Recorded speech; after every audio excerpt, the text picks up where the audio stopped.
श्रीमन नारायण। श्रीमन नारायण। आपको नव वर्ष की बहुत बहुत बधाइयाँ। आप सभी को नव वर्ष मंगलमय हो। जी जी। आपने स्वर्ग के बारे में बताया और देवताओं के बारे में बताया जी। तो आज कुछ नर्क के बारे में भी बताइए, और या अपने मन से जो आज आप कथा सुनाएंगे वो हम सुनेंगे। चलिए, सबसे पहले कि आज साल का आखिरी रात्रि है, ठीक है। कल सुबह से हम लोगों का 2026 का आगमन हो रहा है जी। लेकिन ये हमारे हिंदू तिथि से नहीं है जी। हम लोगों का जो नव वर्ष होगा वो जो मार्च कहा जाता है इंग्लिश का, वो हम लोगों का नव वर्ष लगेगा, 19 मार्च को लगेगा। फिलहाल समस्त लोगों को नव वर्ष की मंगल शुभकामनाएं, उस पर जिक्र बाद में करेंगे। आज जाए हम लोग नरक और स्वर्ग पे। जी। स्वर्ग के विषय में, लोक परलोक के विषय में हम लोगों ने सारी बातें स्पष्ट कर ली हैं। आप लोगों को सब समझ में आ ही गया होगा। जी। अब बात ये होती है कि आखिर में जो स्वर्ग नहीं जाता है वो कहाँ जाता है। जी। तो सीधी सी बात है कि नरक की जिक्र आना स्वाभाविक है। जी। कि नरक जाता है। नरक कोई जाना चाहता है? जी न आप जाना चाहते हैं, न हम, न कोई। लेकिन फिर भी एक ऐसा स्थान बनाया गया है जो नरक कहा जाता है। जो अधर्म करेगा, जो पाप करेगा, जो गलत काम करेगा, वो कहाँ जाएगा? नरक लोक में जाएगा। नरक लोक को संयमनी पुरी कहा जाता है। संयमनी पुरी, वहां पे संयम रखना होता है। एक ये नरक क्या है? एक स्टे रूम है, स्टे हाउस है। वहां पे ठहराव के लिए उन प्राणियों को लिया जाता है जो कुकर्म करते हैं, जो अधर्म करते हैं, जो पाप करते हैं। छोटे से लेकर के बड़े से लेकर के बहुत पाप हैं, लाखों प्रकार के पाप हैं। जी, ठीक है। तो कोई न कोई पाप सब कर ही देते हैं। तो उनके लिए एक ये प्लेस बनाया जाता है स्टे करने के लिए, ठहराव करने के लिए। अब वहीं से फिर निर्धारण किया जाता है कि किस प्राणी को कहाँ पे भेजा जाएगा। जी। अगर नरक में रहने लायक है तो नरक में रहेगा, स्वर्ग में लायक है स्वर्ग में जाएगा, बैकुंठ लायक है तब तो डायरेक्ट चला जाता है, फिर यमदूतों को ले जाने की जरूरत नहीं है। जी। इसको यमलोक पुरी भी कहा जाता है। जी। इसे नरक को अधोगति भी कहा जाता है। जी। हम लोगों ने पहले देखा है कि हमारे पिताजी लोग पढ़े लिखे भले नहीं थे, पहले के पूर्वज जो है, लेकिन वो कहते हैं कि यार तुम्हारी गति कैसी होगी यार? अधोगति होगी। तो अधोगति का मतलब होता है नरक, ठीक है। जी। और जो ऊर्ध्वलोक होता है उसे हम स्वर्ग कहते हैं। सदगति जिसको बोलते हैं। हाँ जी। सदगति में 4-5 प्रकार के लोग आ जाते हैं। या उसमें पृथ्वी से लेकर के पृथ्वी पर भी आना एक प्रकार की सदगति है कि पुनः आप अच्छे मानव बन करके, अच्छे संतान बन करके किसी अच्छे घर में, किसी वैष्णव घर में आप जन्म ले रहे हैं, तो सदगति में ही आता है। जी। तो फिलहाल नरक पे हम बात करें कि नरक है क्या। नरक जैसा कि हमने बता दिया कि वो भोग कर्म के अनुसार जो हमको भोगना है उसी के लिए वो प्लेस बनाया गया है, ठीक है। तो अब हम अगर भागवत की बात करते हैं तो भागवत में हमारे सुखदेव जी महाराज 21 प्रकार के नरकों का वर्णन करते हैं। कितना? 21 टाइप्स। और अगर हम गरुड़ पुराण में चलते हैं तो गरुड़ पुराण में 28 प्रकार के नरकों का वर्णन है, 28। नरक को इंग्लिश में क्या कहते हैं? हेल। हेल। स्वर्ग को पैराडाइज या हेवन और या जन्नत कहते हैं, ठीक है। यही कहा जाता है ना। जी। तो नरक 28 प्रकार का गरुड़ पुराण हमारा कह रहा है। लेकिन अगर हम विष्णु पुराण में जाएं, ठीक है, ब्रह्मवैवर्त पुराण में जाएं, तो इन पुराण के अंतर्गत 86 प्रकार के नरक होते हैं, 86 हेल। जी। और छोटे मोटे अगर नरक हम देखें तो लाखों करोड़ों हो जाएंगे। उस पर हम अगर जाएंगे तो बहुत ज्यादा हो जाएंगे। तो अब ये फर्क क्यों है? जैसे श्रीमद् भागवत में जो कहा गया, ये विशेष प्रकार के जो पाप करते हैं, और जो पाप किए तो 28 प्रकार वाले में गए, फिर 86 में गए। तो पाप की कैटेगरी के हिसाब से यमलोक में लोगों की एंट्री होती है। और कहा गया है कि यमलोक बहुत बड़ा यमलोक है भैया। अब उसका क्या उसका विस्तृत क्या किया जाए, जी कई खंडों में बना हुआ है। जी ठीक है, जी क्योंकि जितने नरक हैं उतने प्रकार के वहां पे हाउस बनाए गए हैं। ये यातनागृह जिसको। हाँ हाँ, अभी जाएंगे कैसे उसको हम बता रहे हैं। जी जी जैसे होता क्या है कि जो धर्म पूर्वक काम नहीं किया, जी अच्छा जैसे वही नरक में जाएगा। एक प्रश्न आता है, बार बार लोग कहते हैं कि आखिर में नरक देखा कौन है, हम कैसे माने कि नरक है। ये अक्सर लोग पूछ लेते हैं, अरे यार स्वर्ग नरक सब यहीं बाकी। हाँ बिल्कुल यहाँ है जी जी, स्वर्ग भी यहाँ है, नरक भी यहाँ है, जी इस भूलोक पे ही। लेकिन कैसा, ये लौकिक स्वर्ग नरक है। जी ठीक है, इस लोक का नरक है। जैसा हम गलत करेंगे तो उसके लिए न्याय व्यवस्था बनी है, जी जी घर की व्यवस्था बनी है, समाज की व्यवस्था बनी है। आप बहिष्कार किए जाएंगे, समाज में बहिष्कृत होने के बाद अगर ज़्यादा गलत करेंगे तो आप क्राइम करेंगे तो आपके लिए पुलिस बनी है, न्यायालय बनी है, दंड मिलेगा। कुछ समय के लिए अगर आप जेल जाते हैं, कारागार, तो जितनी आपकी सजा है उसके बाद न्याय मिलेगा, आप वापस चले आएंगे। लेकिन वापस आए ना, कुछ समय के लिए गए, इसी प्रकार से वहां बना है कि कुछ समय के लिए आप जाएंगे। अब कैसा पाप किए हैं ये निर्धारण वहां पे होगा। यहाँ तो हम छिपा भी लेंगे, पुलिस, दरोगा, प्रशासन, कोर्ट कचहरी से वकील लगा के या तमाम प्रकार के जो भी सोर्सेज हैं पावर लगा करके यहाँ पे गलत सही तो किया जा सकता है जी माफीनामा आपको कुछ हद तक मिल भी सकता है। लेकिन वहां के लिए नियम नहीं है। वहां आप पर्दे के पीछे कर रहे हैं, कमरे के अंदर कर रहे हैं, छिप के कर रहे हैं, किसी भी प्रकार का आप अपराध पाप कर रहे हैं, वो सब वहां पे नोट होता है। जी ठीक है, सबका, इसमें कोई दो राय नहीं है। समस्त प्राणियों की रचना वहां पे लिखा जाता है, कौन क्या कर रहा है। जाने पे, जैसा हम लोग टीवी देखते हैं ना, जी जाने पे वहां पे आपको सब दिखा दिया जाता है कि बेटा तुमने क्या क्या किया है, तुम जो जो किए हो सब उसमें लिखा रहता है, किसी प्रकार का वो नहीं है। अब गया कौन वहां पे, एक कथा आप लोगों ने सुना होगा, जो अशुभ कर्म, कुल मिला के सिंपल में समझिए कि जो अशुभ कर्म करेंगे वही जाते हैं नरक में, जो शुभ काम करेंगे, धर्म का काम करेंगे, वो जाएंगे स्वर्ग में। ठीक, बस यही इतना समझ लीजिए कि ये क्या है। अच्छा, है कहाँ पे यमलोक में आपने नरक लोक? कहाँ है यमलोक? नरक लोक, संयमपुरी, जी अधोगति सब वही है, लेकिन है कहाँ पे? ये पाताल लोक के निचले तल पे है, माने धरती के निचले तल पे। 12 लाख किलोमीटर की दूरी है, डिस्टेंस पृथ्वी से 12 लाख किलोमीटर की दूरी पे हमारा नरक लोक बना हुआ है। कितना? 12 अब लाख। समझ लीजिए, हमारे ऋषि मुनियों ने, हमारे वेदों ने, हमारे पुराणों ने सब कुछ लिख करके दे दिया है। ये विज्ञान के बस की बात नहीं है। विज्ञान तो कहता है बस एक ज्वाला ही आई और चली गई यहाँ वहाँ। जी आदमी कहते हैं ना कि जैसी अंत में गति रहेगी, मति रहेगी, वैसे गति होगी। मति से गति का कनेक्शन है। इसीलिए कहा जाता है भैया, समय पे भगवान के शरण में सब चले जाइए, समय पे दीक्षा ले लीजिए, समय पे सब सत्कर्म कर लीजिए, धर्म कर्म दान पुण्य कर लीजिए, जो भी गलतियां हैं वो माफ हो जाती हैं। ठीक है, जैसे आजकल बहुत चल रहा है, तबाही आने वाली है, विध्वंसक आने वाला है, प्रलय आने वाला है। अब ये ऐसा कुछ पूर्ण रूप से नहीं होगा। मनवंतर मनवंतर में फर्क होता है। जैसा हमने प्रलय के विषय में आया है ना, उस पर फिर हम जिक्र कर ले रहे हैं कि पहली चीज तो हर चतुर्युग में ऐसा नहीं होता है जी लेकिन इस चतुर्युग के अंत में जो कलयुग लगा है, जो इतना हर जगह आप देख रहे हैं, वो सोशल मीडिया पे लोग न जाने क्या क्या अफवाहें फैला रहे हैं, जी तो ऐसा बहुत कुछ है नहीं।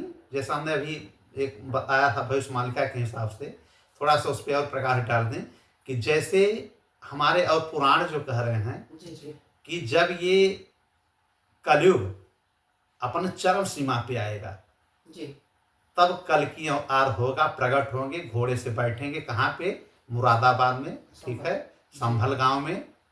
और विष्णु यश नाम के एक ब्राह्मण दुबे जी रहेंगे, उनके घर इनका प्रकट होंगे भगवान कल के अवतार में। अब 3 रात्रि में सफाया कर देंगे म्लेच्छों का। म्लेच्छ माने जो अधर्मी है, 3 रात्रि के लिए आएंगे। अब बाकी जो आपदाएं चल रही हैं, प्राकृतिक प्रलय, भूकंप, हाँ, और महामारियां, इस सबसे तो भाई ये नित्य प्रलय में आते हैं कि कुछ न कुछ तो प्रलय होता ही रहेगा, जी, आना जी। जाना तो लगा ही रहेगा। जी, जी, जी। तो हमारे अगर हम पुराण के हिसाब से चलते हैं तो ये कब होगा, जब मानव मानव को खाने लगेगा।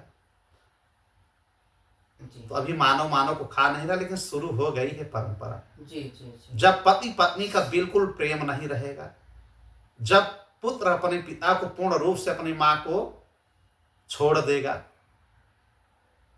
कहीं वृद्धा, तो ये सब शुरुआत हो गई है। जी, जी। जैसा नारद जी ने भी कहा है, नारद शास्त्र में, नारद एक उनकी एक स्मृति है, नारद स्मृति में जी, जी। उन्होंने कहा है कि जब स्त्रियां जैसे होती हैं ना, 3 प्रकार की, एक साध्वी स्त्रियां, एक भोग स्त्रियां। साध्वी स्त्रियां किस प्रकार की होती हैं कि अपने पति की सेवा करती हैं। भोग स्त्रियां जो अपना केवल काम निकालते हैं कि यार हम पति पत्नी का संबंध है, उनको दर्जा नहीं दे पाती ईश्वर का, ये नारद जी कह रहे हैं। और एक होती है कि काम चलाऊं, जैसे कि वो किसी व्यभिचारिणी के रूप में आ जाती हैं, वो कहीं भी भटक सकती हैं। ये कलयुग में जब व्यभिचारिणों की संख्या बढ़ जाएगी तो समझो कलयुग अब अपने चरम सीमा पे पहुंच रहा है। जी, मानव मानव को जब काटने लगेगा, हो रहा है। जी, जी। घर एकाकी परिवार जब हो जाएगा, एकाकी परिवार हो रहा है, संयुक्त परिवार की परंपरा लगभग खत्म हो रही है। जी, जी।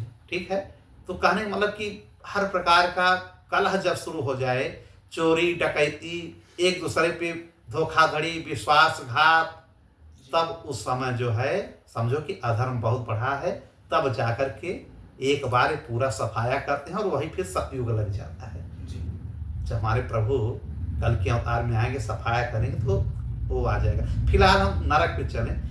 नरक से बचने का उपाय क्या है? यही कि सत्य बोलिए, हिंसात्मक मत रहिए, जी। सबका सहयोग करिए, दान पुण्य करिए। चूंकि कलयुग में एक ही सहारा है, दान। 4 पैर होते हैं धर्म के ना, जी। तो कलयुग में केवल एक पैर है, दान। और दया भी कहा जाता है, लेकिन दान में ना, दान जब खत्म हो जाएगा और दिल से दया खत्म हो जाएगी, समझो कि कलयुग अब पूर्ण रूप से आ गया है। जी। तो अधर्म बहुत बढ़ गया है। फिलहाल अधर्म बढ़ा है, ऐसा नहीं कि अधर्म नहीं बढ़ा है, अधर्म बहुत बढ़ा है। जी। अब हम नरक पे आ रहे हैं, थोड़ा नरक की बात करें और अपने हिसाब से हम और बात करते चलेंगे। अब जैसे नरक को दोजख भी कहा जाता है। जी। ये सब जैसे मुस्लिम लोग कहते हैं ना कि यार दोजखई में जाओगे, तो जी। दोजख माने कि नरक ही होता है। जी। अब जैसे मरणोपरांत जब आदमी मर जाता है, जिसे हम कहते हैं कि यार पंचतत्व में विलीन हो गया, जी। जी। आखिर में ये शरीर किस प्रकार से बना है? शरीर पंचतत्व से ही बना है ना, और पंचतत्व में विलीन हो जाता है। जी। ऐसा हमारे वेद पुराण कहते हैं। 5 तत्व, अग्नि जल वायु आकाश और धरती, जी। इस प्रकार से बना है। और उसी में जला करके अंत में राम राम सत्य करके उसी में हम पुनः प्रवेश कर जाते हैं। जी। ठीक है, पंचतत्व में विलीन हो जाते हैं। ये देखिए कितनी कल्पना है हमारे शरीर की। मिट्टी का शरीर है, जी। मिट्टी का शरीर बना है, मिट्टी में मिल जाना है, केवल हम आए हैं और चले जाएंगे।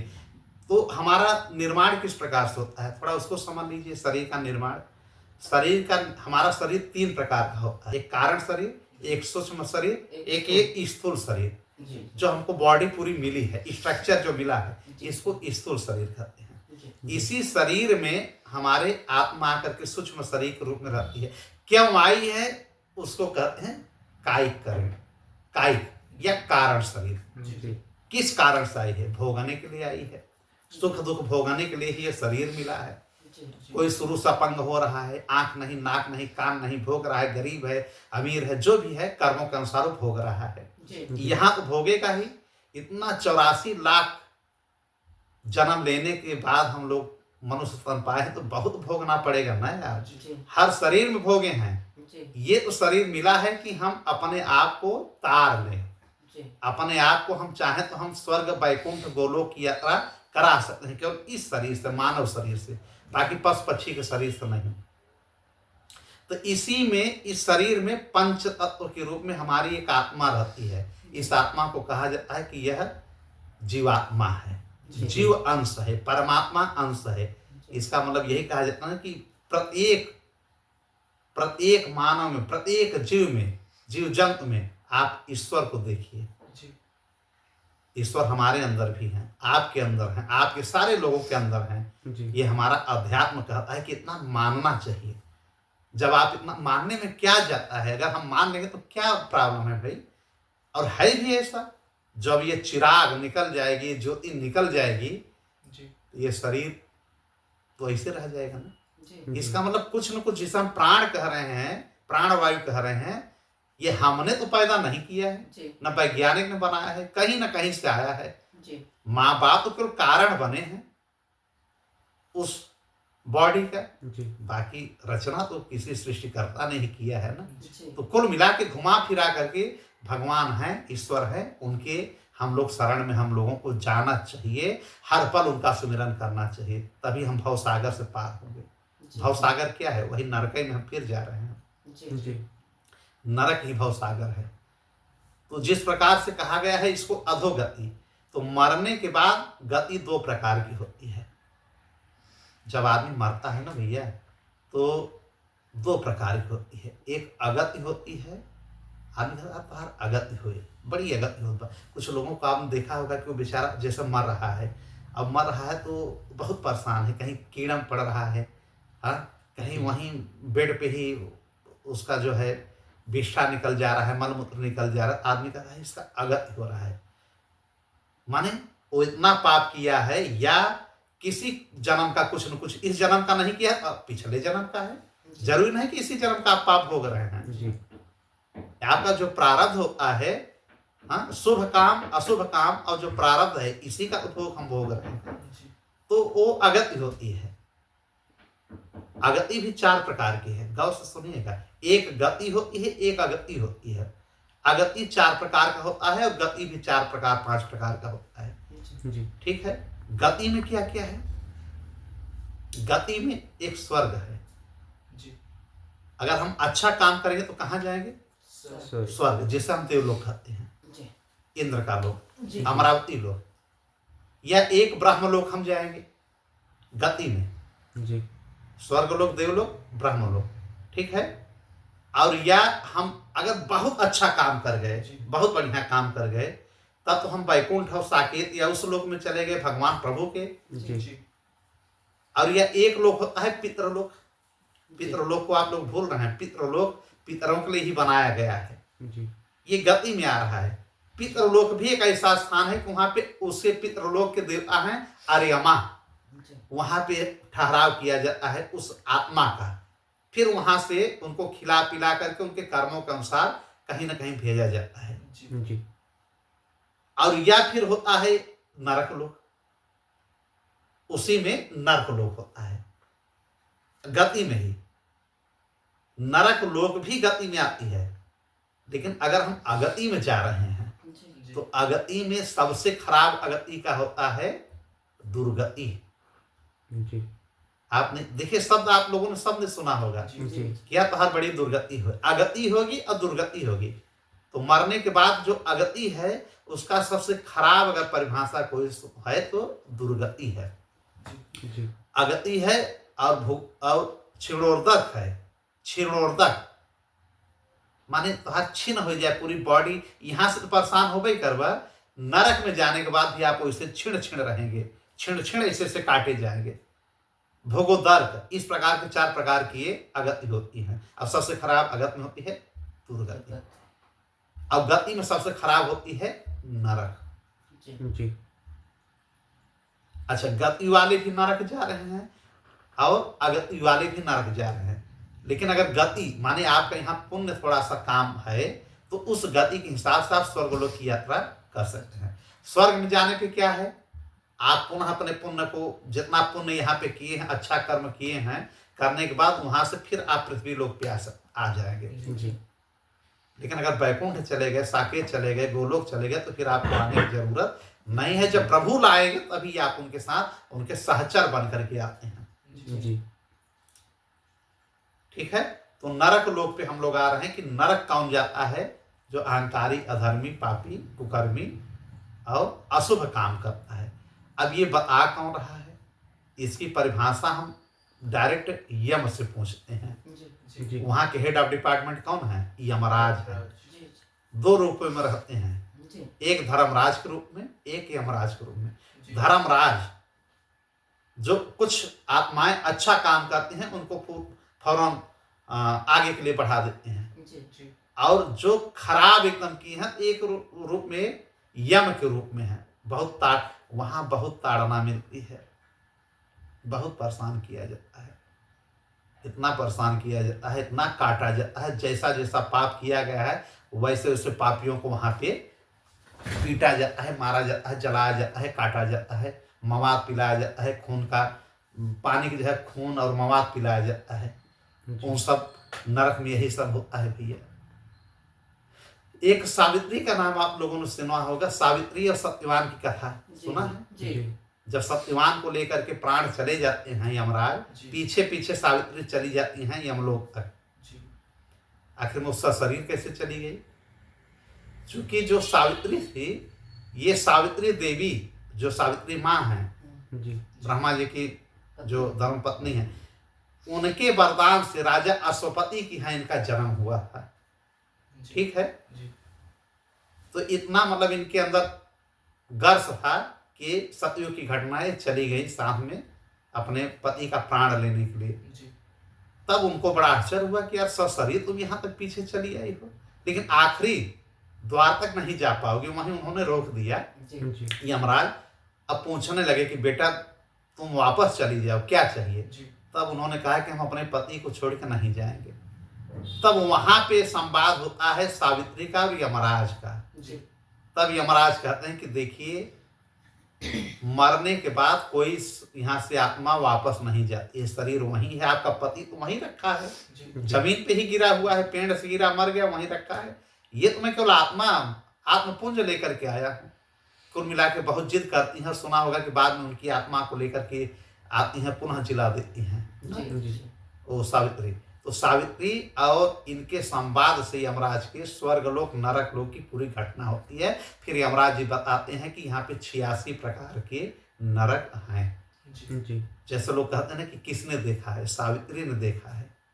एक बार रावण गया था, वहां देख करके आया, यम को मारने गया था जी कि इन्हें को मार दें, पूरी व्यवस्था खत्म हो जाए, कोई नहीं मरेगा। कि ब्रह्मा जी ने किसी प्रकार कंप्रोमाइज कराया था। तो वहां से घूम के आया, लंका में अपने लोगों से कहते कि यार नरक की दुर्दशा तो बहुत खराब है, अरे बहुत खराब है। तो भी वहां से आया है। देवर्षि नारद कई बार नरक और स्वर्ग गए हैं और आकर के सब ऋषि मुनियों को बताए हैं। जी और कई कई यहाँ के ऋषि मुनि जी जो पहले एकदम सत्यवादी होते हैं, भाई कलयुग नहीं सतयुग की बात कर रहे हैं, त्रेता की, ये हर जगह की यात्रा किए हैं। जी जी ठीक। तो ये कंसेप्ट क्लियर कर लीजिए कि नरक स्वर्ग की यात्रा हमारे देवर्षि, हमारे ऋषियों, हमारे संतों मुनियों ने, या तमाम प्रकार के, जैसे ये हो गए रावण हो गए, या सत्यवती हो गई, ठीक है, सावित्री हो गई, ठीक है, सावित्री, जी ये लोगों ने कई बार मतलब सबको मालूम है कि स्वर्ग नर्क क्या है। जी जी तो अब नर्क पे अगर हम 86 प्रकार का पूरा बात करेंगे तो उसमें तो बहुत समय लग जाएगा। बस ये जान लीजिए कि कुछ कुछ नरकों की हम लोग बात कर लेते हैं। ठीक है। जी जैसे नर्क में सबसे पहले तो नर्क बहुत हैं। क्षार कुंड है, मूत्र कुंड है, श्लेष कुंड है, गर कुंड है, कुंभिनाशी है, जी ठीक है। छोटे छोटे नरक तो हम कह रहे हैं करोड़ों है, लेकिन जो मुख्य रूप से है, जैसे घर में कोई स्त्री खाना बना ले, भोजन, जी और वो भोजन भगवान को न अर्पित करे या किसी और को न खिला करके, जी वो केवल अपने लिए वो भोजन बनाए कि मैं अपने लिए बना रहे हूँ, बाद में किसी को खिलाएंगे, पहले मैं अपना भोजन करूँ, वो भी नरक जाने का, चाहे पुरुष हो या महिला, जो भी खाना बना रहा है जी वो भी नरक जाएगा। जी उस नरक का नाम होगा कृमि भोजन। कृमि भोजन। देखिए नरक की शुरुआत कैसे हो रहा है कि छोटे से, जहां हमारी रसोइयां है वहां भी अगर हम गलत कर रहे हैं तो हमको नरक की यातना झेलनी पड़ेगी। जी और जैसे हम अपने पुराण, वेद पुराण, अपनी धर्म मर्यादा को, अपने शास्त्रों को, कुछ लोग होते हैं ना, मैं नहीं मानता, जी मैं नहीं मानता, भगवान नहीं है, कोई पुराण वेद पुराण की बात नहीं माने, क्या धर्म है यार, सब यही खाओ पियो मस्त रहो मौज लो, कुछ कहीं नहीं है, ऐसा लोग कहते हैं ना। जी जो अपने धर्म की मर्यादा को लांघ जाए वो बैतरणी नदी नामक नरक में जाता है। वो कैसा होता है भैया? वो ऐसा होता है कि वो पूरा मांस का बना हुआ होता है, ब्लड का, जी उसी में आपको लपेटा जाएगा, उसी में आपको वही खाना खिलाया जाएगा, वहीं पे आप रहेंगे, तैरेंगे बहुत लेकिन पार नहीं हो पाएंगे। जी जैसे हम ब्राह्मण हैं, जी ब्राह्मण होने पे अपने धर्म का पालन न करें। ब्राह्मण का काम क्या है? जैसे वेदों को बताए, लोगों को समझाए, ठीक है, अच्छी अच्छी बातें करे शास्त्र का। लेकिन आजकल ब्राह्मण भी नहीं कर रहे हैं, दारू पिए सब मस्त है, तो उनको संदर्श नामक लोक में भेजा जाता है, नरक लोक में। जी देखिए सबके लिए बना है, ऐसा नहीं कि मतलब एक लोगों के लिए बना है। जी जी जैसे जीव हैं, जीव जंतु हैं, जैसे कोई जीव है, जैसे मच्छर है, हमने मार दिया, या कोई जीव नहीं, कोई जान रहा है, उसको काट करके मांस खा रहे हैं, कितना अच्छा लगता है मांस खाना लोगों को। जीवों को मारना या बेजुबान वो क्या करेगा यार, उसको काटो मार, जी बड़ा अच्छा लगता है मांस खाना लोगों को। वो अंधकूप नामक नरक में जाएंगे। जी किसमें? अंधकूप। अंधकूप नामक नरक में जाएंगे। देखते हैं ना कि लोग मांस खा रहे हैं, हाँ। अब आजकल जो बॉयफ्रेंड और गर्लफ्रेंड चला है, माँ बाप से कोई वो नहीं करता, मैं अपने मर्जी से शादी करूंगा, माँ तुम क्या जानो, पिताजी आप किस युग में जी रहे हैं, चल रहा है ना कि अपने हिसाब से कर रहे हैं। ये भी एक पाप है, पाप की श्रेणी में है। बहुत पहले लिखा गया है कि आने वाले समय में जब ऐसा होगा, कलयुग में ज्यादा हो रहा है, पहले स्वयंवर होता था लोगों की इच्छा से, अब किसी की इच्छा से नहीं। कोई हरण कर ले रहा है, कोई फुसला बहला के कर रहा है, या बिना बताए माँ बाप से कर रहे हैं, बॉयफ्रेंड गर्लफ्रेंड। तो उनके लिए भी एक नरक है। वो ऐसे लोग नरक ही जाएंगे, स्वर्ग की कल्पना मत करें। उनको तप्त सुरमी नामक नरक में जाना पड़ेगा। तप्त सुरमी, वहां उनको तपाया जाएगा गर्म लोहे पे, नाम है तप्त सुरमी, उनको खूब उसमें तपाया जाएगा, ठीक। पशुओं का जो हरण कर लेते हैं, काट करके उसको बेच देते हैं या मार देते हैं।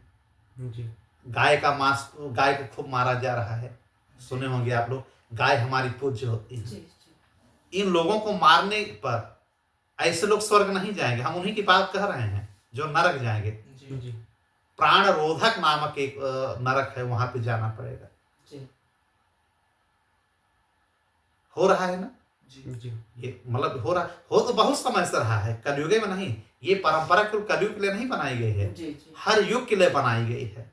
जी और इसीलिए वेदों में, पुराणों में लिखा गया कि ये सब मत करिए, जी ये सब आप मत करिए, नहीं आप नरक में जाएंगे।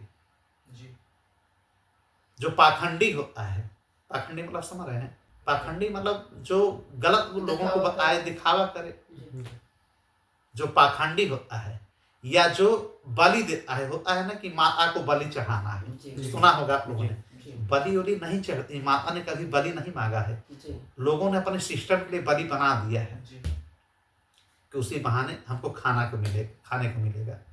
तो बलि जो देता है, बलि या जो पाखंडी लोग होते हैं, जी किसी का नहीं सुनते, अधर्मी होते हैं, कि वो अपने मन का करेंगे, वो विषसन नामक नरक में जाते हैं। और जो व्यापारी होते हैं, जैसे हमारे कुछ मित्र हैं, बड़े व्यापारी हैं, जी हर पल झूठ बोलते रहते हैं। अब कहते हैं यार व्यापार में झूठ बोलना सब भगवान ने कहा जायज है, लेकिन थोड़ा सा बोलो। 100 रुपए का चीज अगर 1500 रुपए बोलेंगे, 500 गुना 1000 गुना, तो वो तो बहुत बड़ा आप पाप कर रहे हैं ना। जी तो जो व्यापारी लालची हो और झूठ बोल करके अपने व्यापार को यहाँ तो बना देगा, जी भूलोक में तो उसका नंबर 1 का रहेगा, उसको कोई छूने वाला नहीं है, बड़ा बड़ा उसका महल सब कुछ खड़ा हो जाएगा। लेकिन जब यहाँ से उसका निर्णय होगा, गति होगी, तो अविची नामक नरक में जाएगा, अविची नामक नरक में हो जाएगा। जी व्यापारी की हम बात कर रहे हैं, झूठ बोल कर कोई कर रहा है, और छोटी छोटी बात पे किसी से गुस्सा होना, और उसके प्रति दिमाग में बैर रख लेना, ईर्ष्या करना, जैसा कि हर व्यक्ति में लगभग होता है। कुछ लोगों को दिखावत है, भूल गए। लेकिन कुछ लोग मन में रखे हैं कि इसका मैं नुकसान करूंगा, जी ईर्ष्या रख रहे हैं कि बढ़ने न पाए, जी चाहे स्टूडेंट हो या व्यवसायी हो, किसी भी लाइन में उनके दिमाग में चल रहा है कि इसको हम जो है आगे नहीं बढ़ने देंगे। वो भी नरक में जाता है, दंड सुख नामक नरक में। जी ठीक है, जी दंड सुख। जो ब्राह्मण आ गया घर पे दुखी, जो असहाय, जो किसी प्रकार का आ गया, अतिथि आ गया, उसको भोजन न खिलाए, कह रहे कहां से आ गए ब्राह्मण, चला अगला घर देखा, अगर बना है पास में है तो उसको भोजन करा देना चाहिए। नहीं, ऐसे लोग कहाँ जाते हैं? तप्त कुंड नामक नरक में। जी किसमें?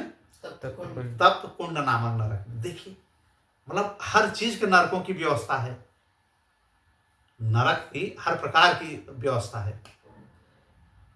और कुछ लोग ऐसे होते हैं ना कि छोटी छोटी बात पे गाली गलौज देते हैं जी ना, जी जो अपने को सोचते हैं बहुत पावरफुल हैं, जो गरीबों को दर्द देते हैं, गरीबों को दुख देते हैं, छोटी छोटी बात पे परेशान करते हैं, अपने पावर का गलत दुरुपयोग करते हैं, जी ऐसे लोग हैं पूरे समाज में हैं। वो अग्निकुंड नामक नरक में जाते हैं।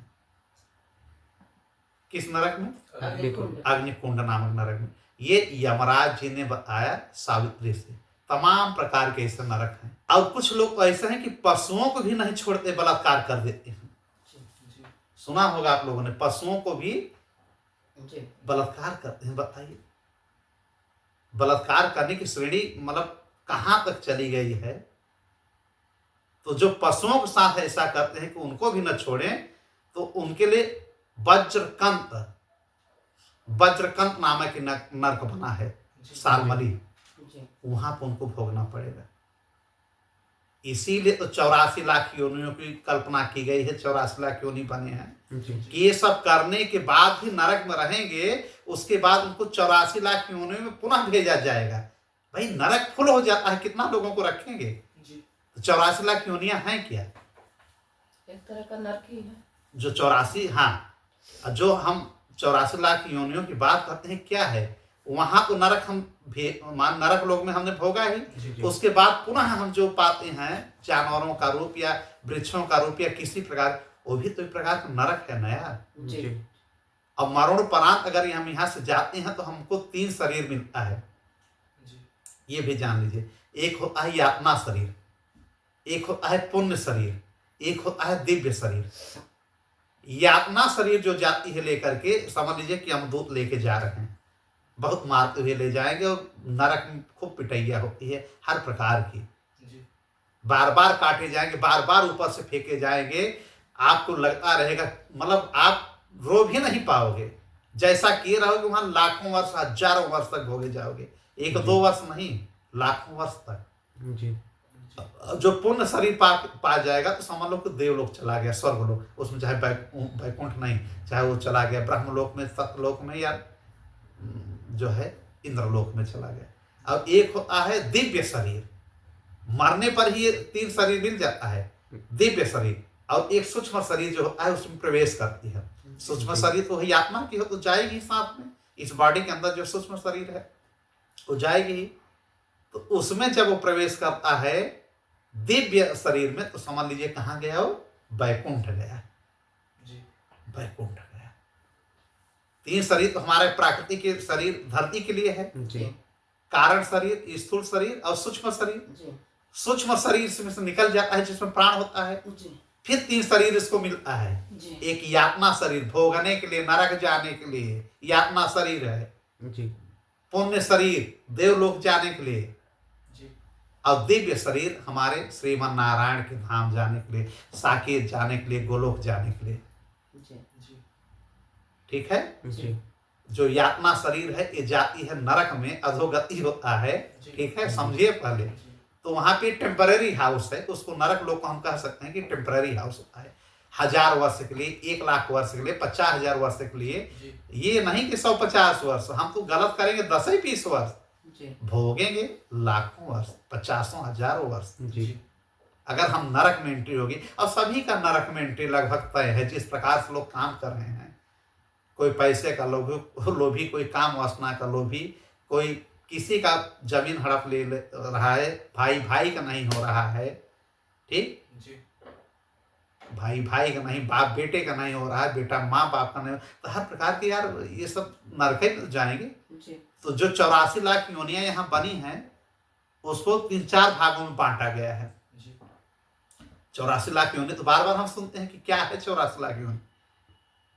एक तो जो मनुष्य योनि है, अब पशु योनि, जी जानवर योनि, जी इनका प्रकार 4 लाख है। गिनिए का कितना हो रहा है। 4 लाख योनियां होती हैं पशु की और हम लोगों की, जो मानव शरीर का होता है, जी महिला मानव सब, उसमें 4 लाख होती हैं, जी ठीक। जी और जो जीव जंतु हैं पानी वाले, जी जो पानी में नहीं चलते हैं, जी जी उनका होता है 9 लाख। जी उनकी योनियां कितनी है? 9 लाख। 9 लाख प्रकार की योनियां उनकी होती हैं, जी ठीक है। कितना हो गया? 13 लाख। और पक्षी, पक्षी जो आप देखते हैं ना, पक्षी भी हमारी योनियां हैं। जी हम लोग पक्षी में भी जन्म लिए होंगे, इनकी योनियां होती हैं 14 लाख योनियां। जी कितना? 14 लाख। और जो छोटे छोटे छोटे कीड़े मकोड़े जानवर ये सब बनते हैं, छोटे मोटे, मच्छर से लेकर के, माछी से लेकर के, ये सब कीड़े मकोड़े 27 लाख होते हैं। 27 लाख। कितना? 27 लाख। गिनते जाइए। और जो जड़ बनते हैं, पेड़ पौधे बनते हैं, 30 लाख। 84 लाख हो गया ना। जी इस प्रकार से हमारा 84 लाख योनियों का निर्धारण किया गया है। और जिसमें 84 लाख योनि में 4 लाख योनियां हमारे मानव की है, लेकिन कहा जाता है कि 84 लाख योनियां भोगने के बाद ये 4 लाख वाले कैटेगरी में हम लोग आते हैं। जी कुल मिलाकर के आखिरी चरण होता है मनुष्य में आने के लिए। जी अब मनुष्य में और जंतुओं में भी 4 लाख प्रकार की योनियां होती हैं। जी तब जाकर के हम लोग मानव का शरीर पाए हैं। और फिर भी हम धर्म कर्म, हाँ, भगवान पर आस्था न रख करके कहाँ से कहाँ उड़ रहे हैं। शास्त्रों पुराणों में यही कहा गया है कि जो सही है जी वही सही है, वही धर्म है। जो धर्म कर्म से रहेगा वो यात्रा कर सकता है देवलोक की। जी अधर्मी लोगों के लिए भैया नरक ही बना है, जैसा कि अब चल रहा है। सब अधर्मीय लोग हैं, दिखावापन है, पाखंडपन है। एक होता है अस्थि कुंड, अस्थि कुंड नरक। जो पितरों को हम लोग क्या करते हैं कि पितरों को अगर हम नहीं ले जाते हैं कहाँ पे, सही से तर्पण नहीं किए, सही से उनका पिंडदान नहीं किए, ठीक है, तो वो तो चले ही गए हैं। उनके जो वंशज हैं वो नरक में जाएंगे, अस्थि कुंड में। इसीलिए हर साल जो होता है पितरों के लिए वो करना चाहिए। गया में या जहाँ जैसे जो होता है वो सब करना चाहिए, जी ठीक है। जी ये सब करना चाहिए। अब जैसे सर्प को मारा जाता है, सर्प को अगर ना मारे, सर्प काट लेता है, ये भी बात है। लेकिन लोग करें क्या? सर्पों को भी मारते हैं कि यार मारो इसको। उस सर्प को मारें जो कि अन्याय नहीं कर रहा है। तो सर्प कुंड नामक एक नरक बना हुआ है, सर्प के नाम से ही। तो आप सर्प कुंड नामक नरक में जाएंगे। दिख रहे हैं नरक क्या क्या है? जी हाँ, अब कितने सर्पों को बताएं, कितने सर्पों को बताएं, कितने नरकों को बताएं। इस प्रकार 86 प्रकार के नरक हैं जो है। जी कुछ क्या हैं कि जैसे जानवर मरे हुए हैं, जी उनको भी नहीं छोड़ रहे हैं, खा जा रहे हैं काट करके। वो मस्कुंड नामक नरक में जाएंगे। किसमें? अच्छा, ऐसा होता है ना कि जैसे लोग देख रहे हैं कि मरा हुआ है तो चलो उसको खा लिया जाए।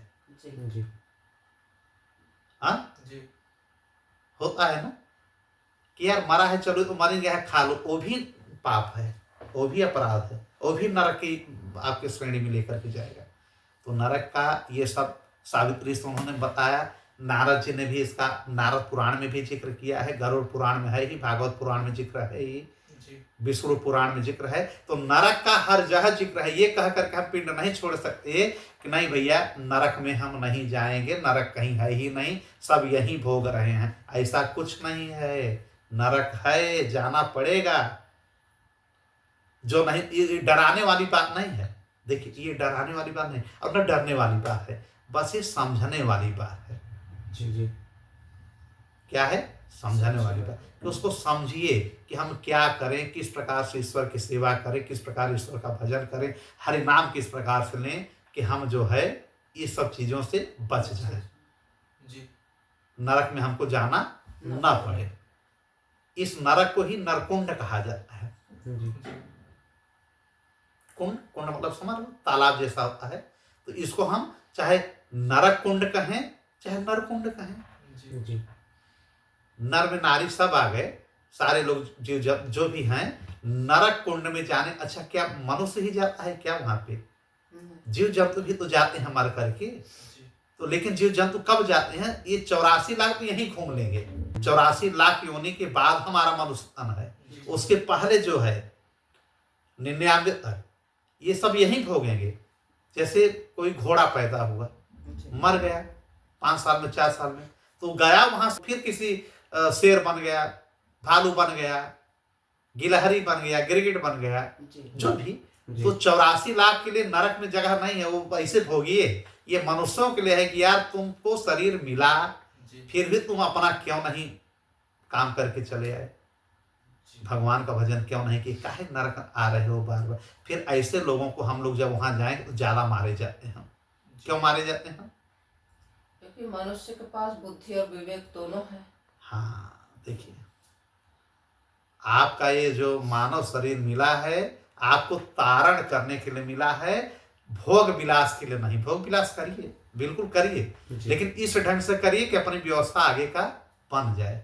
आप विवेकवान हैं, आप धैर्यवान हैं, आप संयमशील हैं, आपको भगवान ने ऐसा विवेक दिया है, दिमाग दिया है कि आप समाज में अपना काम करते हुए भी कुछ पल उनके लिए निकालिए। जो मार हल्ला गुल्ला हुआ है, सब मर जाएंगे, सब मर जाएंगे, सब मर जाएंगे, हो रहा है ना। तो वो ये डर उन्हीं को लग रहा है जो ज्यादा पाप कर रहे हैं। खैर, मृत्यु से डर किसको नहीं लगता है? ये जन्म और मृत्यु है क्या, इसको समझिए। जन्म क्या है? यह जो पंचभौतिक शरीर है, इसमें जब ये पिंड आता है, आत्मा आता है और धरती पे आ जाता है एक शरीर के रूप में, 3 प्रकार का जो शरीर है लेकर के जब जन्म लेता है, तो यही तो जन्म है। पंचभौतिक जो हमारा तत्व बनेगा, निर्माण होगा, धरती पे आगमन हुआ, जन्म हो गया। मृत्यु क्या है कि जो जीवात्मा आएगा, सामने जीवात्मा आएगा ना, जीवात्मा जब आ गया धरती पे तो जन्म हो गया। यही जीवात्मा जब उस शरीर से बाहर निकल गई तो मरण हो गया, मृत्यु हो गई। खेल बस यही है, शरीर यही अब आने पे धरती पे छोटा से बड़ा, बड़ा से बूढ़ा, रोगी विरोगी जो भी होना है हुआ, अब यहीं से चला गया। इसलिए क्या कहा गया है कि सब ईश्वर का भजन किया जाए, हरि नाम किया जाए। हम भी अपने मित्रों से कहते हैं कि भैया अभी समय है मालिक, आप लोग हरि भजन करिए। तो कहते हैं हम भजन करिए। यार भजन करने का मतलब नहीं है भैया, आप कम से कम एक गुरु दीक्षा ले लीजिए, गुरु मंत्र ले लीजिए, एक रास्ते पे चलिए, आप अपने कर्म को करते चलिए, कर्म को मत छोड़िए, परिवार को मत छोड़िए, गृहस्थी मत बिगाड़िए, नरक से बचने का उपाय करिए। भगवान का एक सहारा लेकर के उनका, भाई जैसे होता है ना कि एक औरत किसी के घर में बार बार जाए, हम बार बार एग्जाम्पल दिए हैं, अकेले, तो लोग उसको न जाने क्या क्या नाम देंगे, और वही अपने पति के साथ जाए तो बड़ा सम्मान होता है। तो पति हमारे कौन है? ईश्वर। गुरु के माध्यम से हम ईश्वर तक पहुंच जाएं, उस ईश्वर का नाम हम सिमरन करें, तो हम भव सागर, नरक सागर या जो भी ये सब नरक कुंड वगैरह हैं, इनसे हम पार हो जाएंगे। और धरती पे हम क्या करें? झूठ कम बोलें, अहंकारी का रोल मत करें, जितना हो सके दान करें, खासकर ब्राह्मणों को दान ज्यादा करना चाहिए। तुलसी के पत्ते का शालिग्राम को, विष्णु भगवान को हम अर्पण करें, इससे बहुत पाप कट जाता है। तुलसी का महत्व बहुत ज्यादा है कलयुग में। और शालिग्राम जो रखे हैं भगवान शालिग्राम, इनकी पूजा करें, चूंकि 10,000 तक के कलयुग में इनका पूर्ण रूप से अस्तित्व है। भगवान तो हमेशा रहेंगे, लेकिन 10,000 तक इनकी पूजा बड़ी मान्य है, और तुलसी के साथ, ठीक है जी। और आजकल तो देख रहे हैं ना कि कोई पुण्य नहीं करना चाह रहा है, कोई दान धर्म नहीं करना चाह रहा है, दिखावा बहुत है। पराशर ऋषि ने कहा था कि कलयुग में लोग दिखावा बहुत करेंगे, दान देंगे और फिर उस दान को दिखा करके लोगों को बता करके वही दान पुनः वापस ले लेंगे। आजकल आप लोगों ने देखा होगा कि एक के अगर केला भी बांटेंगे, सेब भी बांटेंगे तो सेल्फी लेंगे जी और सोशल मीडिया पर लगाएंगे और 4 लोग उसको ताली बजाएंगे। एक बेचारे भिखमंगे को, भिखारी को 10 रुपए भी देंगे तो 10 लोग खड़े हो जाएंगे जी। फोटो खिंचाने के लिए। दिखावा है ना, ये दान नहीं हुआ। पुण्य कम करेंगे, दिखावा ज्यादा करेंगे तो पुण्य क्या हो गया? पाप हो गया। ये पुण्य क्या हो गया? पाप। पुण्य आप करिए, धर्म करिए, दान करिए तो बहुत उसमें दिखावटीपन हो, तब वो धर्म गिना जाएगा। गुप्त रूप से करना चाहिए। हाँ, गुप्त रूप से करेंगे और अच्छा है, लेकिन लोगों को कहाँ इतना समय है कि गुप्त रूप से करेंगे। 1 लाख देंगे, 10 लाख बताएंगे, अखबार में भी निकलवाएंगे, एडवर्टाइज करेंगे कि मैंने ये दान दिया। जी ठीक है, तो जीवन अच्छे तरीके से जीना चाहिए, किसी प्रकार की चिंता न करना चाहिए। भवसागर, नरक ये सब बना है, सब पार हो जाएंगे। बस आते कि त्रिकाल संध्या तो कोई कर नहीं पाएगा, लेकिन साफ सफाई, स्वच्छता रखनी चाहिए, पूजा करनी चाहिए। और एक कहा गया कि गायत्री मंत्र प्रतिदिन कम से कम 10 करना चाहिए। ये देखिए, ये कलयुग के लक्षण अब भवसागर से पार होने का तरीका मैं बता रहा हूँ जी कि इस नरक से हम कैसे पार होंगे, नरक में न जाएं। तो ये सब आप लोग बार बार इसको समझ लीजिएगा कि तुलसी की पूजा हो, शालिग्राम नारायण की पूजा हर घर में होनी चाहिए। ठीक है, जी नहीं कुछ आ रहा तो हरे राम राम राम हरे हरे, हरे कृष्ण हरे कृष्ण कृष्ण हरे हरे होना चाहिए। जी और गायत्री मंत्र मालूम है? जी ओम भूर्भुवः स्वः तत्सवितुर्वरेण्यं भर्गो देवस्य धीमहि धियो यो न प्रचोदयात्। 24 अक्षर इसमें है। जी कहा गया है कि ये पराशर ऋषि ने बताया है अश्वपति राजा को कि अगर इसका डेली 10 मंत्र किया जाए जी तो 24 घंटे का जो आप पाप करेंगे वो पुण्य में बदल जाएगा। जी और अगर प्रतिदिन 100 कर दिया जाए तो महीने भर का पाप खत्म हो जाएगा। जी ठीक है, जी और इसका ये है कि अगर 1 लाख जप आप कर लें या करवा लें ब्राह्मणों से, जी 1 लाख, तो आपका लगभग 1 लाख जप करने पे 1 जन्म के पाप कट जाएंगे। जी और 10 लाख करने पे 10 नहीं, 10 लाख मंत्र इसको जपने पे या जपवाने पर 3 जन्म का, जी 3 जन्म का। जी और अगर हम 1 करोड़ जप करवा दें, जी 1 करोड़ जप गायत्री मंत्र का करने पर, ये सब कुछ जानना चाहिए, 1 करोड़ का जप करने पे समस्त जन्मों का पाप खत्म हो जाएगा। फिर ये नरक वरक की यात्रा ऐसे लोग नहीं करेंगे। जी जी ठीक है, तो कम से कम महीने में 150-200 तो होना ही चाहिए और 10 प्रतिदिन होना चाहिए। आप लोगों को भी करना चाहिए गायत्री मंत्र, और प्रभु का नाम लेना चाहिए, गणेश जी का नाम लेना चाहिए, सूर्य को जल देना चाहिए और समस्त धर्मों कर्मों पे हिस्सा लेना चाहिए, अधर्मी नहीं होना चाहिए। ठीक है, बढ़ चढ़ के हिस्सा लीजिए। जी जहाँ साधु संत हैं उनको प्रणाम करना चाहिए, ब्राह्मणों को प्रणाम करना चाहिए, जी गलत सही का निर्णय करना चाहिए कि गलत क्या है सही क्या है। बहुत जरूरी ना हो तो असत्य मत बोलिए, जरूरी हो तो ठीक है जी चल जाएगा, लेकिन बहुत जरूरी नहीं है तो असत्य से बचा जाए। जी हाँ ठीक है, तो मतलब कहा गया ना कि अच्छा खाना भी होता है, खाना भी ऐसा खाइए कि आपका स्वस्थ शरीर भी रहे। आज लोग, कल इतना लोग खाना लोग खा रहे हैं कि मर्ज हो जा रहा है। मर्ज का कारण क्या है? खाना ही तो है। जी खाना, गाना, बेमतलब गाना गा रहे हैं, सुर नहीं है, गाने ही गा रहे हैं। और हमेशा कोशिश किया जाए कि छोटा बन करके हम रहें। देखिए सब अच्छे लक्षण बता रहे हैं, बड़ा सब बनना चाहता है, गुरु सब बनना चाहता है, शिष्य कोई नहीं, तो हम छोटा बन करके रहें। मतलब जी आपकी बात को हम ग्रहण करें, सुने कि आप क्या कह रहे हैं। हर बार हम ही ज्ञान न देने लगे, यार हम हैं जो है, हम हैं, हमको जानकारी है। ठीक है, जी तो ये सब चीजें हैं, सब स्मरण रखना चाहिए और मदद करना सीखिए। फायदा और नुकसान कहीं कहीं नहीं देखना चाहिए। जी मदद करना चाहिए, जी फायदा और उसको मत देखिए, मिलना जुलना लोगों से रखना चाहिए, जी मिलना जुलना रखिए लेकिन उसमें अपना स्वार्थ न हो, मिलना जुलना रखिए, स्वार्थ न हो। जिंदगी जीने का तरीका एक ऐसा हो कि भगवत भक्त बनिए, भगवत प्रेमी बनिए, लोगों को किसी प्रकार का हमारे वजह से नुकसान न हो। जी और जो क्षणिक गुस्सा आता है ना, गुस्सा बहुत कुछ तबाह करके चला जाता है। जी गुस्से पे हमको कंट्रोल करना है, मन को, अपने इंद्रियों को थोड़ा सा संयम में रखना है। मन तो बहुत दौड़ता है, घोड़ा है ना, ये न जाने कहाँ से कहाँ, भाई कंट्रोल करना चाहिए। जैसे किसी चीज को हमको साफ करना है, जैसे गंदगी है, कीचड़ को कीचड़ से हम साफ कर पाएंगे नहीं ना। तो मन में कोई दुर्भावना आ रही, दुर्भावना और मत बढ़ाइए, उसको अच्छे ढंग से उसको हम साफ सफाई कर दें। कि कैसे हम कर दें कि हमारा जो मल बैठा है, मल माने गंदगी, गंदगी कैसी गंदगी, बेचारा विचारों की गंदगी। भाई मन के अंदर कौन सी गंदगी आएगी, सोच की गंदगी, जी थिंकिंग की गंदगी जो रहेगी, उसको हमको साफ करना है। जी संसार आपके हिसाब से नहीं चलेगा, आपको संसार के हिसाब से थोड़ा सा एडजस्ट करना पड़ेगा। मनचाही वस्तुएं हमेशा नहीं मिलेंगी, जी ये सब दुख का कारण है। इसी में लोग डिप्रेशन में जाते हैं, तनाव पे जाते हैं। हर पल चिंतन प्रभु का होना चाहिए। जी ये मत सोचे कि हमारी यार कीमत नहीं हो रही है, हमेशा आपकी कीमत नहीं होगी, ये दिमाग से हटा दीजिए।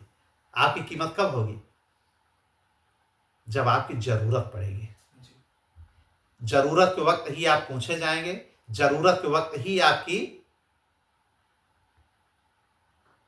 बोली होगी, आपका पूछ होगा, आपको लोग बुलाएंगे, समझेंगे। तो इसमें हमको क्या करना है, संतोषम परम सुखम। नवधा भक्ति में प्रभु श्री राम जी भी सबरी को क्या कहते हैं कि हम अंत में अगर कुछ नहीं है तो संतोष ही कर लो मां। तो इस प्रकार से अगर हम नरक पे अगर बात करेंगे तो नरक को यार घंटे 2 घंटे बोले 3 घंटे फिर भी कम रहेगा। बस इससे हम बचे कैसे, यही सब कर्तव्य निभाएं। हाँ, माँ बाप का सेवा करिए, जिस लाइन में है उसमें ईमानदारी से काम करिए, ठीक है। जी माँ बाप के नाम पे आपको हंसी आ रहा है कि हम सेवा कैसे करें, करना पड़ेगा, ये एक धर्म है, ये कर्म है, पूजा है, ठीक है। और भगवान के प्रति आस्था रखनी चाहिए, जी जी गाय की सेवा करिए। जी हर प्रकार से, मतलब धर्म ने जो कहा है, धर्म शास्त्रों ने हमारे, जो हमारे वेदों ने कहा है, उसको मानिए, सत्संग करिए, जी सत्संग करिए, जी। हमेशा अच्छे लोगों का संग करिए, सद्विचार रखिए, दुर्गुणों को हटाइए। आपको मालूम है, आप लोगों को कि दुर्गुण का है, सबको मालूम रहता है कि हमारे अंदर दुर्गुण क्या है, उसको धीरे धीरे कम करिए, कलंक से आप बाहर जाइए। जी इस प्रकार से जो है धीरे धीरे सब ठीक हो जाएगा। जैसे हम स्वर्ग में भी जाएंगे, यहाँ बहुत कुछ है, धरती में तो स्वर्ग और नरक दोनों का हम परिक्षेपण मिल जाता है कि स्वर्ग नरक दोनों का अनुभव मिल जाता है, जी ठीक है। जी लेकिन स्वर्ग में जाने पे हमको मौत नहीं मिलती है, जी वहां भी उब जाते हैं लोग, कितना आनंद लेंगे यार। अब यहाँ क्या है, अभी खुश है, वाह मेरे पास ये है, कल हम दुखी हो गए, मेरे पास ये नहीं है। जी तो यहाँ एक अलग आनंद है, वहां तो मजा ही मजा है, जी और मौत भी नहीं है, वहां से ढकेले जाते हैं लोग। जी जी तो अगर कोई पूछे कि स्वर्ग में क्या नहीं संभव है, मौत संभव नहीं है। जी यहाँ तो मौत बिल्कुल संभव है। जन्म अगर हम ले लिए तो समझ लीजिए कि हमको मरना है, ये कंफर्म हो गया, आज नहीं कर लिया जब भी।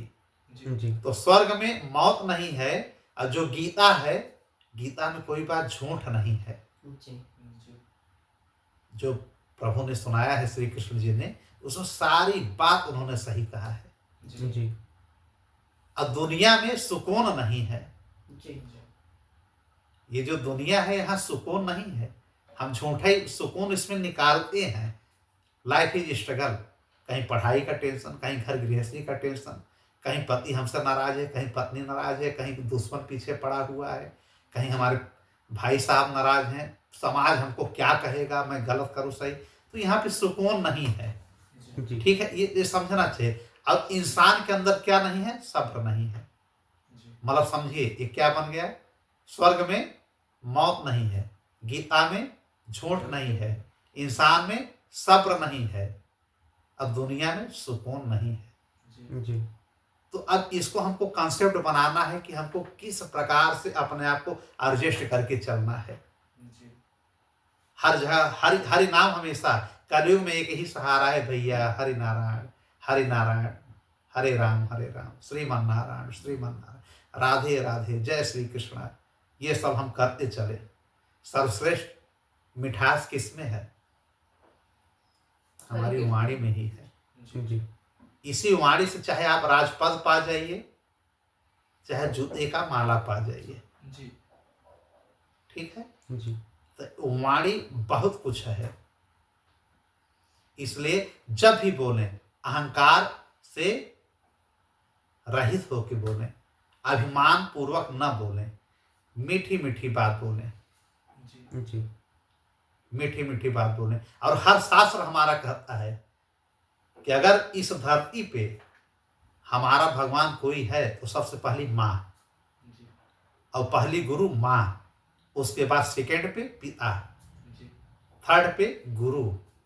जी लेकिन गुरु को सब कुछ माना गया, गुरु ब्रह्मा विष्णु महेश सब, लेकिन शुरुआत यहीं से होती है, परिवार के कुटुंब से ही, जिसने आपको जन्म दिया। जब उसी को आप नहीं मान पाए, बनाए भगवान को हम घंटी बजाएं, मार माला फूल पहनाएं, भैया कोई इसका हल निकलने वाला नहीं है।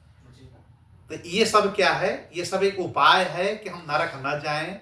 अगर सृष्टि का नाश विनाश जब भी हो रहा है हमारे समय या हमारे बाद, उससे हम क्यों बहुत लेना देना नहीं है। विनाश हो भगवान की एक प्रक्रिया है, वो होता रहेगा, खंड प्रलय प्रलय जो भी है, जी विनाश महाविनाश। लेकिन हम अपने आप को कैसे बचें? सबसे भारी क्या है हमारे लिए? पाप। कहा गया ना कि सबसे भारी क्या है? पाप ही है। और यही पाप नरक का द्वार यमलोक लेके जाता है।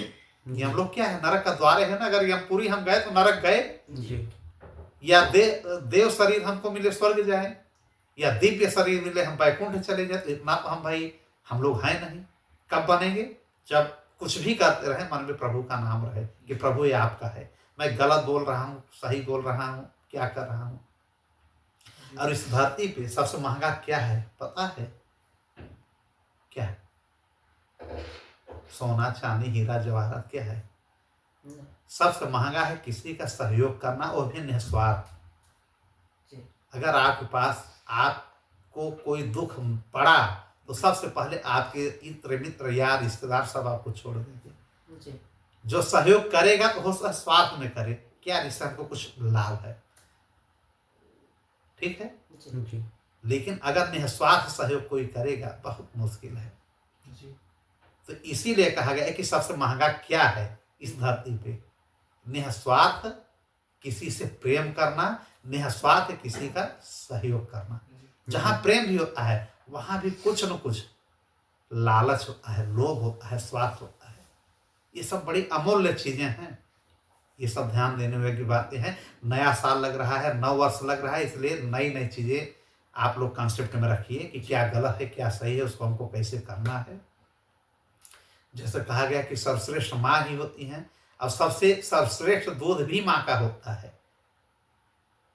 वही तो अमृत है। अगर वो बच्चों को न मिले शिशु के समय, शिशु न पिए तो कैसे जिएगा? रोटी तो खाएगा नहीं। जी ये सब चीजें मतलब जाननी चाहिए।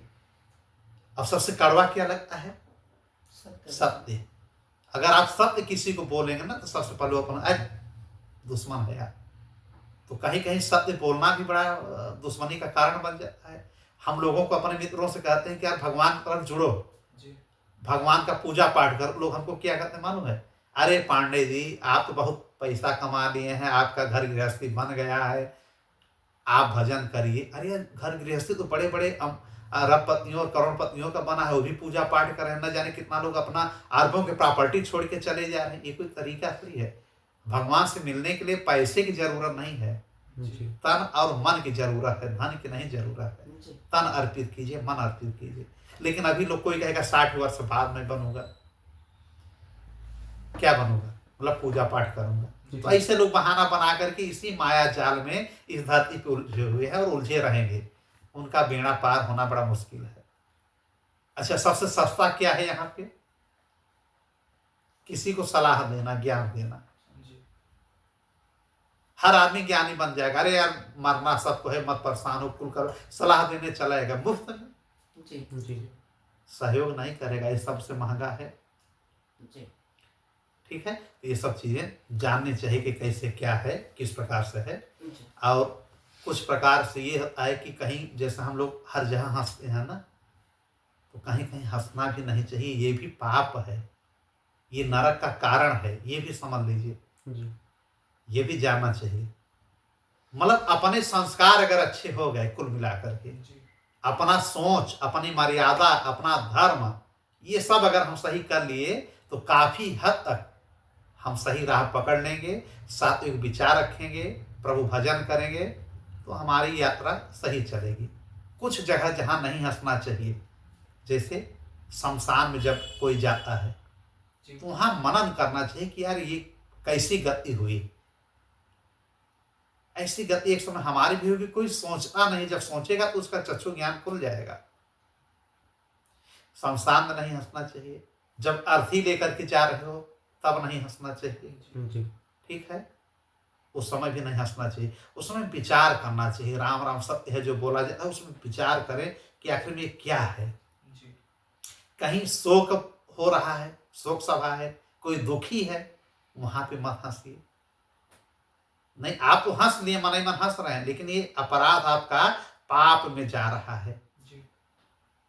अब किसी मंदिर में गए हैं आप पूजा करने, तो वहां इधर उधर किसी को देख कर के इतराइए मत, जो काम करने गए हैं वहां काम करें, वहां भी हंसिए मत। कोई ज्यादा पूजा कर रहा है, कोई रो रहा है, भक्ति भाव में विभोर हो गया है, तो कुछ लोग हंसते हैं कि अरे यार चुचलमबाजी कर रहा है, जी भगवान है इसको। आप उसको उसके हाल पे छोड़ दीजिए ना, वो मस्त है अपना, वो गलत कर रहा है सही कर रहा है, उस पर आप हंसिए मत, जी नहीं आप पाप कर जाएंगे। और सत्संग में अगर बैठे हैं, जैसे मैं सत्संग कर रहा हूं, तो बार बार मुस्कुराइए मत, हंसिए मत। मैं अपनी ही बात नहीं कर रहा हूं, मैं तो आप लोगों के बीच एक प्यार वाली एक ऐसा संवाद मैं लाता हूं कि भाई लोगों में कोई जो भ्रम है, जो गलतियां हैं, लोग सत्संग में बहुत कुछ सुनते हैं लेकिन अच्छी चीज कुछ रह जाती है। जी भाई सत्संग सुनाने वाले बहुत लोग हैं, वेद पुराण और भागवत रामायण चल रहा है, हमको भी कुछ लोग कहते हैं कि आप पूरी भागवत पुराण सुनाइए, रामायण सुनाइए, सुना सकते हैं, लेकिन हम 4 घंटे समय नहीं लेना चाहते। हम 10-20 मिनट आधे घंटे में आप लोगों को या लोगों तक अपनी हम बात पहुंचाना चाह रहे हैं। जी तो ठीक इस प्रकार से ये 5 जगह हंसना नहीं चाहिए, कथा में भी नहीं हंसना चाहिए। कथा में गए हैं, हम अपने आप को तारने के लिए गए हैं, भगवान को स्मरण करने गए हैं, उनकी कथा सुनने गए हैं, अपनी व्यथा को मिटाने गए हैं। कथा क्या है? अपने कष्टों को मिटाना, व्यथा को मिटाना। अगर अकेले में हैं तो पढ़ रहे हैं, पढ़ाई करें, कुछ पल के लिए परमात्मा को हम याद कर लें। देखिए बार बार परमात्मा का नाम लाते हैं हम इसलिए कि यार भोले भटके उनका नाम ले लो, किसी भी रूप में ले लो, कोई नाम ले लो जो प्यारा है। जब तक गुरु दीक्षा आदमी नहीं लिया है तो राम राम कह सकता है, श्रीमान नारायण कह सकता है। और अगर हम बहुत परेशान हो जाए, आदमी कहता है मैं डिप्रेशन में आ गया, ये पुराना साल 2025 जो जा रहा है इसको खत्म किया जाए, नए साल को नए तरीके से जिया जाए। अगर हम बहुत परेशान हो तो क्या करें?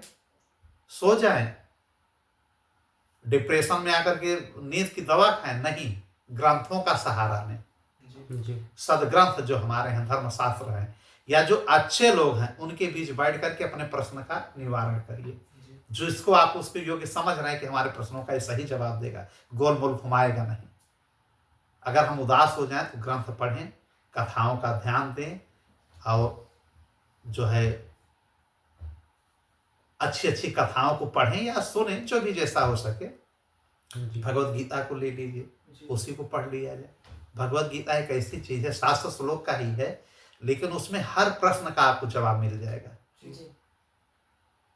अभी तो हमको 2 महीने हो गया हमारा यूट्यूब चलते हुए, 25 अक्टूबर जी। 2025 को हम चालू किए थे। आज 31 दिसंबर 2025 है, कल 1 जनवरी लगेगा जी 2026।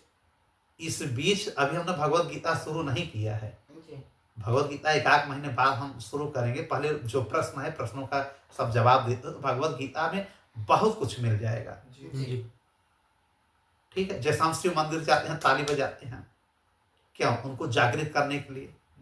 मंदिर में ताली क्यों बजाता है? भगवान को जगाने के लिए, अपनी उपस्थिति उनके सामने लाने के लिए। तो इस सब प्रकार से जो है ये मान के चलिए कि मंदिर में भी जाइए, आप पूजा भी करिए, नहीं जा रहे हैं तो घर पे बैठ के पूजा करिए, नहीं कुछ कर पा रहे हैं तो भगवान का स्मरण कर लीजिए, हरि कीर्तन कर लीजिए। जी अब बस अब कुछ शब्द ये रह गए कि हमेशा हमारे अंदर एक सकारात्मक ऊर्जा होनी चाहिए, पॉजिटिविटी होनी चाहिए, नकारात्मक हमारे अंदर प्रवेश न करने पाए। इसके लिए हमको हमारे जो अंदर का जो मन है, जो चंचल है, भाग रहा है, उसको कंट्रोल में हमेशा रखना चाहिए। जरा भी भटकना चाहे कि हमको दिल्ली, कलकत्ता, पंजाब, बम्बई, यहाँ कानपुर, लखनऊ भागना है, अपने मन को ही आप कंट्रोल कर लीजिए। किससे डर रहे हो? घर परिवार से बिल्कुल नहीं डरना चाहिए। हम अपने आप से डरें कि मैं गलत कर रहा हूँ, मेरे साथ गलत होगा। माँ बाप कितने समय तक किसको समझा बुझा पाएंगे? अपने मन को कंट्रोल करके वहीं पे अपने आप को रोक देना चाहिए कि मैं यहाँ गलत कर रहा हूँ, वो समझ में आ जाता है। ठीक है, तो आप लोगों को बार बार बधाई हो नववर्ष की। एंजॉय करिए, फिर नए तरीके से फिर मुलाकात होगी। बस इतनी सी बात है कि इतना ध्यान रखना हमेशा के लिए आप लोग कि जो छोटी मोटी घटनाएं होती हैं, छोटी मोटी घटनाओं से कभी हताश मत होना। जी ये दिमाग में मूल मंत्र समझ लेना कि बहुत ऐसी घटनाएं होंगी कि आप लोगों को डिस्टर्ब होना पड़ेगा, तो चाहे बड़ी घटना हो चाहे छोटी। तो हम सिंपल में कह रहे हैं कि छोटी मोटी या बड़ी घटनाओं से कभी हताश मत होना। जी सफलता आज नहीं कल जरूर मिलेगी, बस प्रयास में कमी मत करना। जी ठीक है जी जी हाँ, तो छोटी मोटी घटनाओं से कभी हताश मत होना, सफलता जरूर मिलेगी, बस प्रयास करते रहना। इसी वाणी के साथ आप लोगों को बार बार बारंबार श्रीमन नारायण, हरे राम हरे कृष्ण, नववर्ष मंगलमय। श्रीमन नारायण। नारायण। श्रीमन